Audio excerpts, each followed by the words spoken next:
Welcome back to yet another Rare Switch Games video. So can you believe it? This is the 10th installment of the Rare Switch Games series on my channel, and after this video, I would have covered about 100 rare Nintendo Switch games, or Nintendo Switch games that I believe have quite a bit of value to them for whatever reason. So let's get stuck into the video, and if you like what you see today, be sure to like, share, and subscribe, and also hype that video as well, because it really does help the channel. Pretty sure something would have happened by now, but I might be imagining things. So anyway, let's get into the video. Okay then guys, the first game on this list is East 10 Nordics. Now I actually haven't played this one yet to its full extent. I have played a little bit of it just in the early portion of the game, but unfortunately I haven't had time to get to the end just yet. But what I have played, man, I love this game so much. Like, this really reminds me of East 8 Lacrimosa of Dana because it's got the whole oceanic tropical setting. It's set in the open seas. You're going from island to island. Like, it's just amazing. I really love this game so much. I'm just a huge fan of the East series in general, so I can highly recommend that this franchise is a superb JRPG series to get into, especially if you haven't really played too many JRPGs. It is quite accessible, I would say, being an action JRPG, because sometimes the turn-based tactical games can get a little bit overwhelming for newcomers to the genre of video games, that is. But yes, East 10 Nordics, fantastic so far, and definitely worth adding to the collection.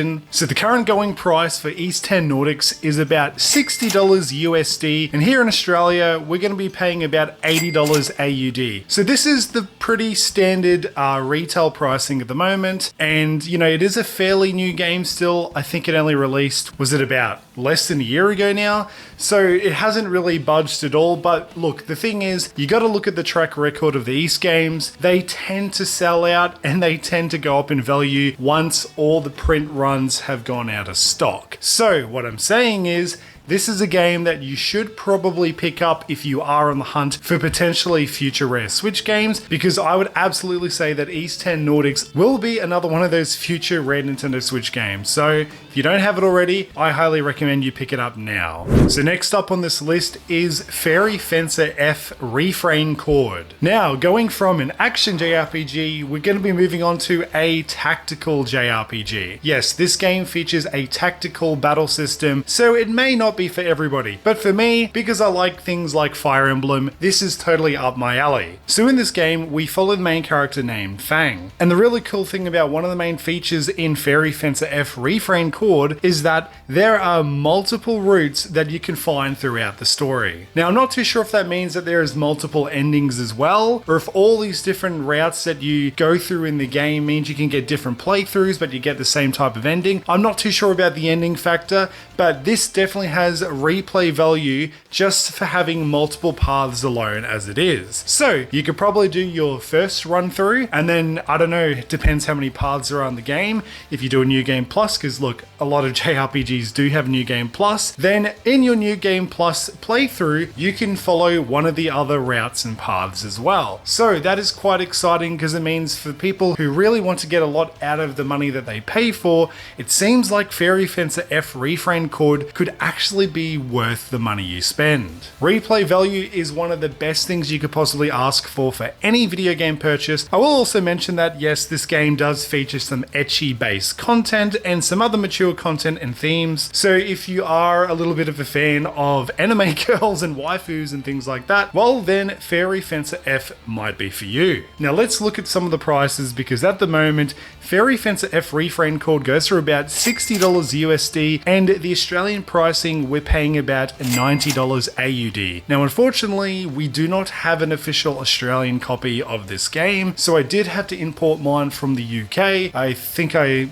was using a website called Oz Game Shop, but anyway, that doesn't really matter too much. The main thing is that yes, I do have the game in my hands now, and I am definitely looking forward to sinking my teeth into this one. Yes, it is sitting in the backlog. There is a lot in that backlog that I've yet to play, but yes, one day I will be getting into it, and I am most excited about about playing this multiple path / route type of video game. So coming in at number 3 is the Aleste Collection. Now this game is in fact a collection, meaning that it's a compilation featuring the Sega Master System and Game Gear Aleste titles, as well as an entirely new game, which was initially released back in December of 2020. Now this game is available on both the PlayStation 4 and Nintendo Switch. I'm not sure if we're going to be getting a Switch 2 edition at any point, but I'll definitely keep my eyes out for that because that'd be pretty amazing to add to my Switch 2 library. Now the bonus new game that is in this collection is called GG Aleste 3, and it's a sequel to the Aleste series as a whole and a direct follow-up to GG Aleste 2. Now with the standard physical edition of this game, which is the one that I currently have, it includes a booklet with interviews and some official artwork. However, with the premium limited edition, I really wish I had that one, that edition in itself includes a 32-page booklet with production notes and concepts, and also, get this, an exclusive Game Gear micro set with all the games on it. That is an amazing collector's edition right there. Maybe one day I will get that upgrade, but until then, I don't really have the money for it. So let's look at some of those prices, because at the moment for the Aleste Collection, it is going for about $70 USD, and for Australian pricing when buying online, $100 AUD. Now yes, as you can see, the prices are slightly going up for the games that are in this video, but that's how I usually like to structure it, going from the cheapest to the most expensive. So as you keep watching on from here on out, you will notice some more valuable games. So with that in mind, let's move to the next title in this video. So the fourth game on this list is Fantasia Neo Dimension. So this is a JRPG developed by Square Enix and also some of the Final Fantasy developers. Yep, I swear to God that series haunts me to no end. But Fantasia Neo Dimension was initially released on the Apple Arcade. However, I don't buy Apple products, so I've never really had access to it myself. Yeah, I'm sorry, I'm a little bit more of an Android user. I'm sure that's going to spark some debate in the comments, but we'll see what happens. Now, the other thing I want to mention about this game is that we were actually expecting an official Australian release. However, for some reason, this happens from time to time. I notice it when we get these listings on EB Games' website. These JRPGs especially, and other Japanese and anime games, they'll be sitting there as TBA. There's no release date, apparently they're coming, they're on the website, but then when I check again at some point in the future, bam, they're gone. They get completely wiped from the system and we just don't get them at all. Now I'm sure it's got something to do with, you know, shipping costs and or maybe some other development costs to do with physical releasing the game here. It still kind of sucks though, because I am a physical collector, and being a lover of JRPGs and other anime aesthetic type of games, it really does sort of drive a knife through the heart, doesn't it? So I ended up having to import this game like quite a lot of the other games on this list, but hey, that's all good because I've now got it in my possession. However, I am a little bit hesitant to get into this game because I have heard that it is quite difficult to play. And what I mean by that is more essentially the difficulty level, as apparently in the second half of this game, due to a difficulty spike where enemies and bosses become brutally tough, the game demands you to use a lot of strategic use of your skills, buffs and debuffs, and sometimes, well, I should say most of the time, insane amounts of grinding. So yeah, I don't know when I'm going to get into this one. Now look, the current going prices for Fantasia Neo Dimension is about $80 USD, and here in Australia we'd be paying about $100 AUD. Now just a friendly reminder that a lot of these prices, I do look at the absolute minimum possible base price that these games are going for through, I think it's pricecharting.com, and then yes, you know, to get a rough idea for the Australian pricing, I do sort of compare that with like the conversion rates from USD, but also seeing if it overlaps with the current general going price of the Australian dollar on eBay. So it is sort of a mix of the things there, which helps me determine what the average base price is. But of course, this is a fluctuating market. Prices can go up, the prices can go down. So I guess we'll just have to wait and see if Fantasia Neo Dimension is going to get more expensive or cheaper as time goes on. But I am predicting it will go up. It is a niche JRPG, so I'm not expecting this game in particular to have a lot of print copies out there. Now next up at number 5 is Cry Machina. So Cry Machina is an action RPG where mechanical girls strive to survive in a post-apocalyptic world, to become real humans, but that does beg the question, what does it mean to be a real human?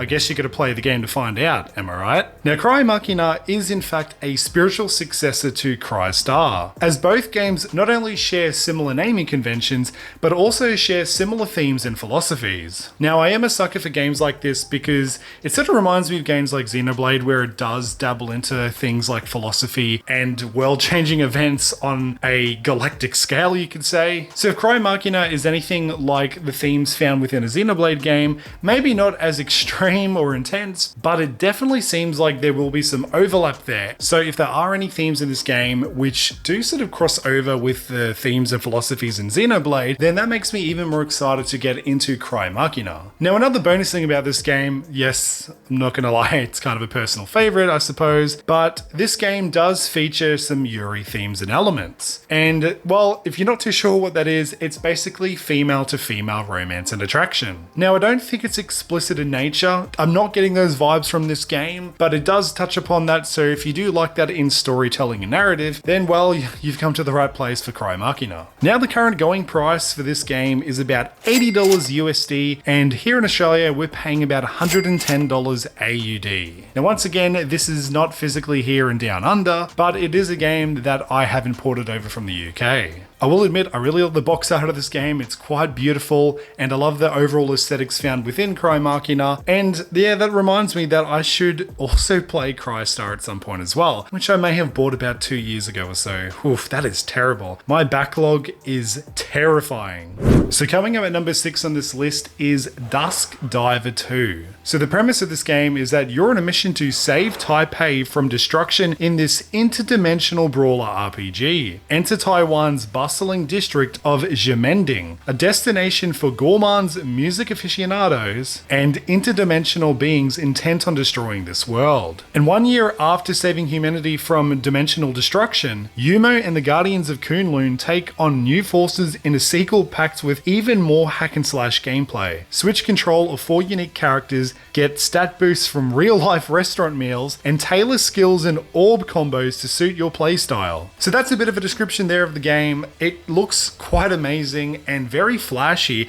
It's a very colorful type of RPG, and even the music in this game is like bliss to my ears. If you want to add something really unique to your Switch collection, then I would definitely recommend getting both Dusk Diver 1 and 2. Now, the current going prices for this game is about $90 USD, and us Australians are paying about $110 AUD. So this type of pricing hasn't really moved too much from the last game I talked about on this list, but trust me, going forward from here on out, you will notice the increasing prices, and some of them might get a little bit too ridiculous. So coming in at number 7 is one of my favorites, and that is the game called Clannad. So Clannad is your typical type of romance visual novel featuring a lot of female characters, well, that you can sort of court and romance. And this game, because it is a visual novel, it does have quite a number of different branching pathways, and if you want 100% complete this game, you will have to follow each story one by one. And as you beat each story, yes, it does lead to a true ending finale. But what makes Clannad so unique and special is that, to me personally, this is going to be one of the most emotionally driven games I've ever played. I kid you not, one of the routes in this game, I can't spoil anything, I don't even want to say who the character is, but one of the girls that you do end up pursuing, she has a super sad backstory. I'm not going to say anything else, I'm not going to say what it is, when it happens, but it's in there and I genuinely cried. And this is a game that I did mention on a collab with FemTrooper, I think it was back in the middle of 2024, we talked about sad video games. And well, Clannad was my choice because yeah, it made me sad. Now the current going price for Clannad is about $90 USD, and here in Australia, we're paying prices of about $130 AUD. And yep, I told you the prices are going up, especially for us Australians. We are always paying ridiculous prices. Like, I mean, you just look at the price of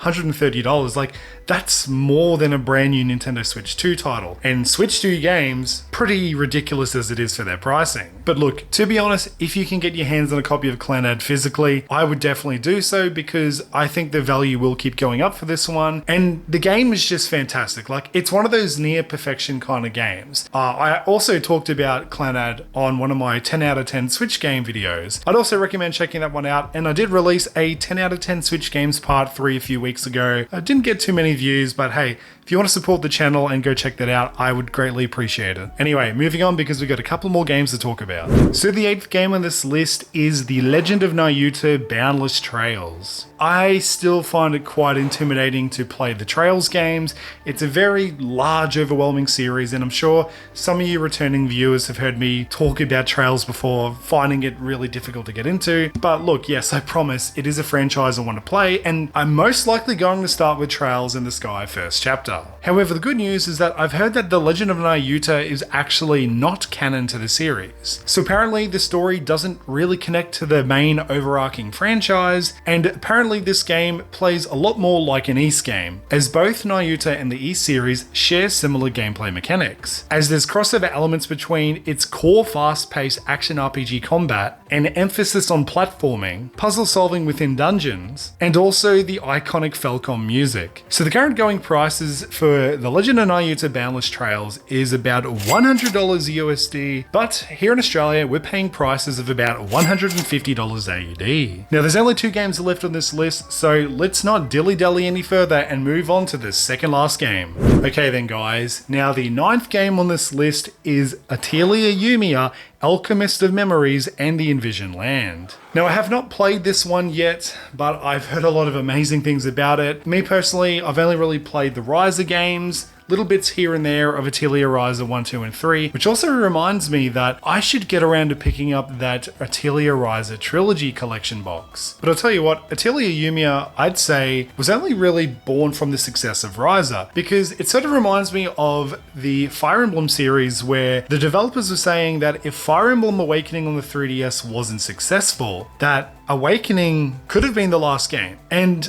I'm pretty sure I read somewhere there was an article saying that the developers of the Atelier games had also kind of mentioned that if Riser wasn't successful, that the franchise could have ended then and there. However, I think the series has been given a new lease on life. It's quite successful now, and a lot of people in the JRPG community really hype up the Atelier games, and that also includes Atelier Yumiya. And also Yumiya herself, she's beautiful. Aesthetically speaking, man, she's got legs for days. At the moment, the current going price for America is about $110 USD, and here in Australia, our price is going up to about $170 AUD. Getting pretty damn close to that $200 mark now, aren't we? I mean, yeah, we've had other games in this series on other videos that have been really exuberant and prices reaching close to like, what, $400, $500. So they're not as bad as some other games that I mentioned before. If this is your first time coming across this series on YouTube, look, I've got another 9 videos in this Rare Switch game series. This is the 10th installment. I've been doing this for like the past 2.5 years or something. But anyway, let's move on to the final game in this video because it's quite a doozy. The 10th and final game on this list is none other than Final Fantasy X/10-2 HD Remaster. Oh boy. Final Fantasy, huh? Yeah, about that. Alright, so I just got this booster pack of Magic the Gathering Final Fantasy. Hey UpperNimbus, how are you doing? Yeah, pretty good. What's up? Oh my god, Jesus!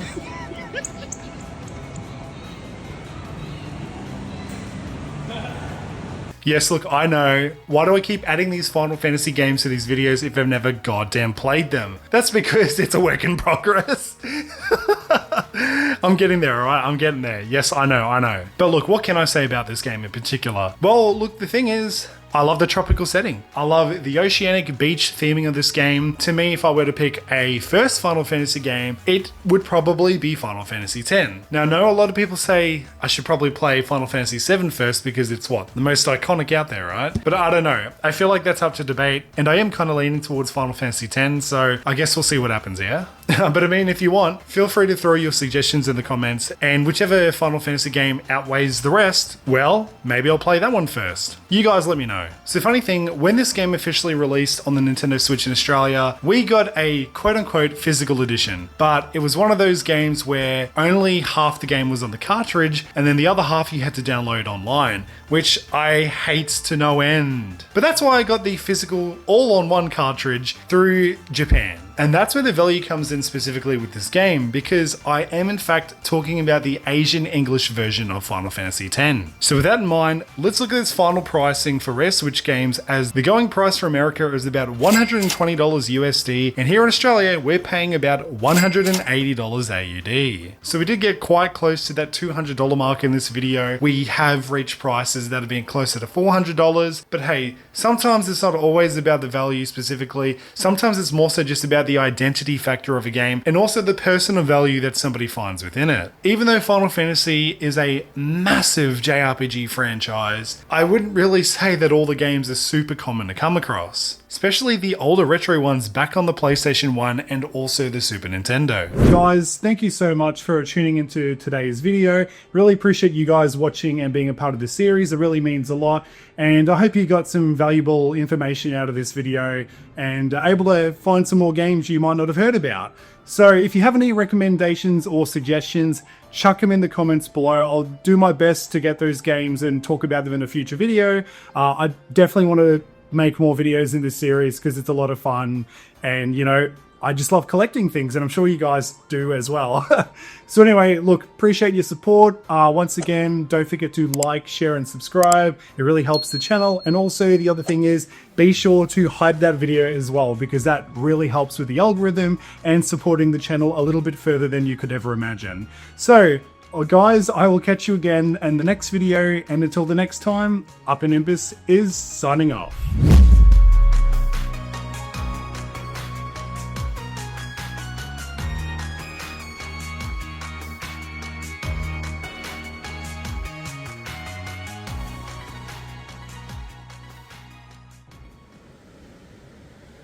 You know what?